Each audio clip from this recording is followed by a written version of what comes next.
What's up, everyone? Welcome back to Punchlytics. Today, let's dive into Joe Rogan breaking his silence on the Khamzat Chimaev crypto scam. Last year, Khamzat Chimaev faced backlash from the MMA community after his smash cryptocurrency coin turned out to be another pump-and-dump scheme. Before we continue, make sure to leave a like on the video to support the channel. In recent years, crypto pump-and-dump scams have been on the rise, with celebrities from athletes like Chimaev and Scottie Pippen to influencers like Haley Welch getting involved. Shortly after launch, however, the value of these coins plummets, leaving fans with just a fraction of their original investment. Joe Rogan, however, isn't too sympathetic. During episode 2286 of the Joe Rogan Experience with guest Antonio Brown, Rogan weighed in on the situation, making it clear that anyone foolish enough to gamble on a meme coin like Smash shouldn't expect much pity. This one coin that Khamzat Chimaev, the UFC fighter, released, they were claiming that he did a pump and dump. And they was like, you ripped off your fans. I'm like, yeah, you can't man, rip off your fans. You can't rip off your fans, obviously. Yeah. But also, I don't know if the people that are buying those coins are fans. I think they're gamblers. I think those people are just gamblers. And they're just trying to figure out, okay, if I buy in now, they probably got like their finger over the sell button, waiting for it to get to a certain number and cash out. Like if you, especially if you get a famous guy like Khamzat or someone else to tweet about it and make it a big deal, and then the price goes up, and then you just pick a peak number, and when it hits that number, you're like, that's it? Who are these people, and why'd they think they were going to make money on coins? Most of those people are not getting tricked. They're like scamming. Yeah, they're trying to like figure out. They're hustling. They're trying to figure out when to buy, when to sell. Figure a way to make it big. Yeah. Are we mad at the casino when someone blows all their money playing roulette? No. Of course, Chimaev isn't the only member of the MMA community linked to a crypto scam. Arman Tsarukyan talks about his next UFC fight. In a recent interview with the Schmo, Arman Tsarukyan discussed his next UFC fight. He expressed interest in facing either Justin Gaethje or Charles Oliveira next, and even mentioned Ilia Topuria as a potential opponent. Here's what he had to say during his interview with Theo. Gaethje wants to fight for the title. It makes sense to fight with me because nobody gonna give him title fight. It's not gonna be fair. He's gonna get title fight. So he gotta beat me or Oliveira to get that title fight. So there is a Ilya too. They gonna give me Oliveira or Gaethje or maybe title fight. So I don't know yet. Do you want to see Arman Tsarukyan versus Justin Gaethje next? The question is, where does that leave Ilia Topuria, Charles Oliveira, and Islam Makhachev? Since Islam is looking to fight this summer, he has plenty of potential matchups. So with that in mind, play matchmaker in the comments below and let us know what fights you want to see next in the stacked lightweight division. Jiri Prochaska fires back at Magomed Ankalaev's comments. Jiri Prochaska may have sent a respectful message to newly crowned champion Magomed Ankalaev after his big win over Alex Pereira on Saturday, but Ankalaev wasn't having it. In response, the new champ called Prochaska a fraud, igniting a war of words between the two. On Monday, Prochaska appeared on the Ariel Helwani show to discuss Saturday's Pereira versus Ankalaev fight and the champ's harsh response to his post-fight message. His mouth and what he's saying, it's something that I don't like it. I don't like it. I like all the people except him, but he's too much with his latest tweet on Mehaha. I don't know why he's talking about me. He doesn't know me. He doesn't know. Me personally, one thing I can say to Magedoneve, he can say whatever he wants. But I know the only person who is a fraud is Shim. When I met him at the UFC Pi in Las Vegas, he was there. And he was very nice. He was friendly. Hello. Nice to meet you.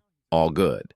Right now, he's a superstar and big gangster. He's playing these games, he won the title against the worst performance of Alex Pereira. The way Prochaska sees it, the only logical next step is for the two to settle things in the cage. Don't speak about me anymore. You don't know which kind of life I'm living. Face me in the cage, then you will understand. Prochaska wasn't the only one on the receiving end of criticism from the champ. In response to John Jones flexing on the rest of the UFC champions for having more title defenses than all of them combined, Ankalaev, or rather someone managing his account, fired back with a reply. Yes, but all this champions cleans his big cheater. We all know this. In response to a clip of Khalil Roundtree, who was in the crowd during the Pereira versus Ankalaev fight, the champion reacted with a comment. Considering Ankalaev is managed by Ali Abdelaziz, some fans have speculated that Abdelaziz might be talking trash from Ankalaev's account, just as he has with other fighters he manages.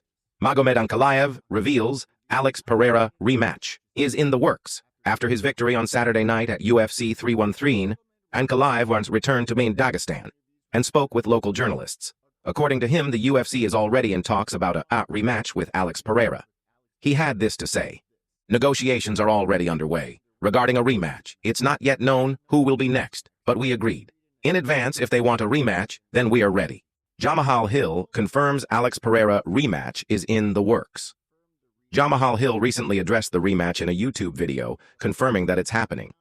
Hill revealed that when Alex Pereira fought Khalil Roundtree at UFC 307, the UFC had already informed him that if Roundtree won, they would book an immediate rematch.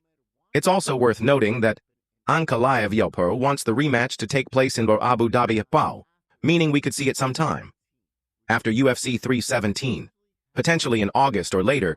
Jamahal Hill and Conor McGregor go off on Alex Pereira's ex-girlfriend. Speaking of Alex Pereira, Jamahal Hill recently fired back at a Pereira's ex-girlfriend over her post-fight comments about him. Caught the video, a lot of people has already seen it, of the ex-girl that he was with, you know, that he cut out of his life because she wasn't being real and things like that, coming in and try to come in and take shots. That lame as hell. I'm just gonna keep it real. That's like really, really lame for her to do. She like married, got married to somebody else, you know what I mean, that whole situation and whatnot. And it's like, bro, how have you not moved on with your life from then? Like, this was like over a year ago. Like, you can really tell whoever the plus side was in a relationship or who was really offering the other person more, given more than they were being offered, ends, and they feel a need to keep trying to use their name and drag themselves back into the situation or the view of that person. Shawty, you gotta move on and let that go. That's lame. Jamahal Hill and Conor McGregor fire back at Alex Pereira's ex-girlfriend. It's great to see Jamahal Hill defending Alex Pereira. We completely agree. Her video celebrating Alex P's loss just because he doesn't want to be with her was lame. Even Conor McGregor went off on Pereira's ex, writing, "Fugly, wash your box." Paddy Pimblett reveals his plan after winning the UFC belt on the UFC 314 Volkanovski vs. Lopez Mouse card. Paddy the Baddy Pimblett will have the opportunity to break into the lightweight top 10 when he takes on 7-ranked Michael Chandler, currently ranked 12. At 155 lbs, Pimblett will face Chandler at the Crypto.com arena next month. While he still has a long road ahead before entering the title picture, Paddy is already mapping out his reign as champion. During an interview with Shaq MMA, Pimblett even teased that his first title defense could be against Conor McGregor at Anfield Stadium, for the home of Liverpool FC. "My plan is to fight a top 5 opponent, then fight for the belt, and my first title defense could be Conor McGregor at Anfield would be perfect. I like that because that's where the money is, me and Conor at Anfield." During the interview, Paddy Pimblett also took aim at Ilia Topuria for vacating the featherweight belt and moving up to lightweight due to the brutal weight cut to 145 Leipzig, given the bad blood between them and Topuria's past comments about Paddy being fat. The baddie didn't hold back, firing off some scathing shots at the lightweight division's newest contender. "I was thinking, wow, you're stupid. Why, you've moved up to this division, he's tiny, he's like 5'5", 5'6". I don't understand. He has the audacity to call me fat when he's saying he can't make 145 anymore, when he's saying he can't make 145 anymore when it just doesn't make sense. I think he ran from 145, to be honest, because he knew Vol not coming off a knockout loss 12 weeks earlier would give him a much tougher fight than his first fight with him, and then he also had Evloev and Lopez to fight. I would have had a lot more respect for Ilia if he would have defended the belt 2 more times, and then I think he would have been able to keep his belt and not have to vacate it and move up and fight Islam or whoever has the belt at the time, but I don't think he deserves a straight title shot. Considering Topuria recently teased that fans won't believe who his next opponent is, it'll be interesting to see how things unfold. TKO furious with ESPN over UFC 313 issues. ESPN reacts. The UFC 313 card may have delivered some unforgettable moments, but many fans trying to watch on ESPN Plus were hit with frustrating technical difficulties.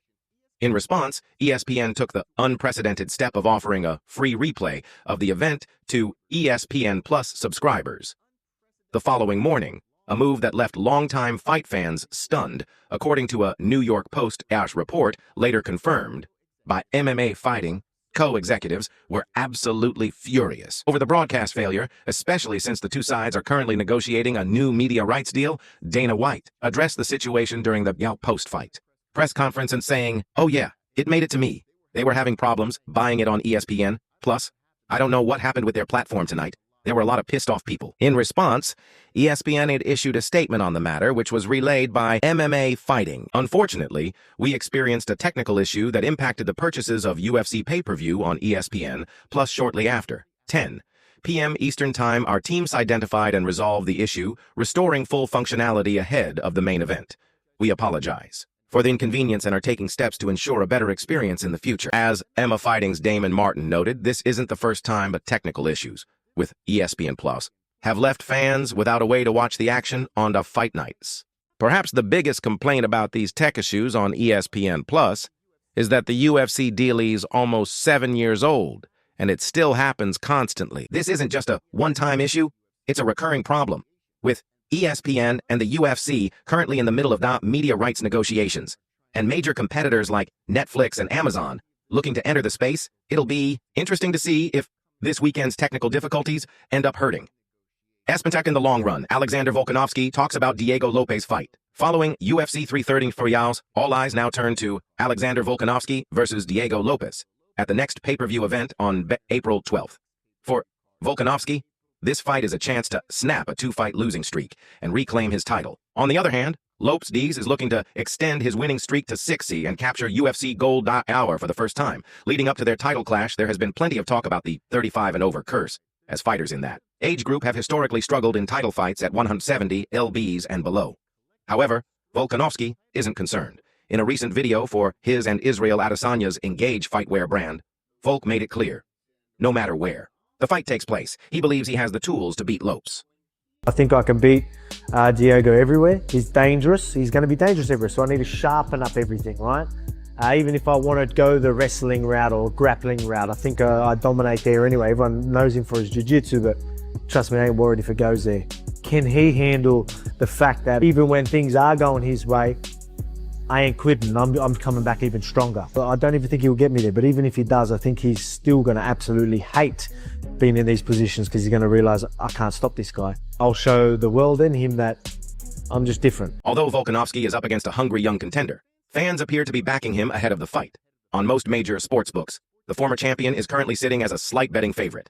However, with over a month to go before fight night in Miami, those odds could shift.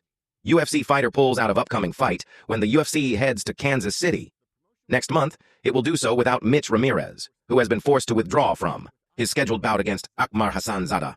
Ramirez made his all-UFC debut last year against Thiago Moises after suffering a second-round loss to Carlos Prates on the Contender Series. In 2023, he was hoping to secure his first UFC win in Kansas City, but instead he'll be sidelined after breaking his toe in a sparring mishap. In a post on Instagram this week, Ramirez announced that he had been forced out of the fight while thanking matchmakers Shelby and the UFC for being patient with him, along with sharing pictures from the hospital he wrote, in part, last Saturday.